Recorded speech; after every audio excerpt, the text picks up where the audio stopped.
พ่อเป็นอิหยังให้ค่อยถามแหน่ถามอิหยังเฮาไปพักโรงแรมมื้อนั้นเขาก็คิดเฮา2,000พุ่นมื้อใดมื้อเฮาไปเที่ยวทะเลนั่นบ่หรือ เว้ยเขาก็คิด 2,000 แล้วเนาะเพราะว่าเขาร่วมค่าคาราโอเกะค่าผับสระว่ายน้ำก็มีเขาไล่เอาหมดเขาก็เลยคิด 2,000โอ้เขามีบริการอยู่แล้วแม่นเฮาสิใช้บ่ใช้เขาก็คิดแม่นบ่แม่นมันเป็นความผิดของเฮาที่ไทเฮานี่บ่ไปใช้บริการเองแสดงว่าที่เฮาตกลงกันไว้ยอดกระปุกเทละพันหั่นแล้วมันเป็นหยังบัดทีนี่เดือนว่างหันเจ้าใช้บริการเที่ยนึงแม่นบ่ก็ยังยอดให้ละเด้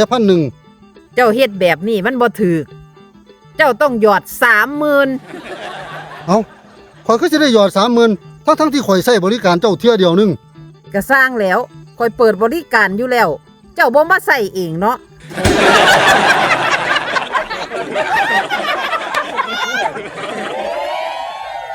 ข่อยนี่บ่ใช้บริการเองข่อยเปิดบริการอยู่แล้วแม่นเจ้าสิใส่บ่ใส่ข่อยก็คิด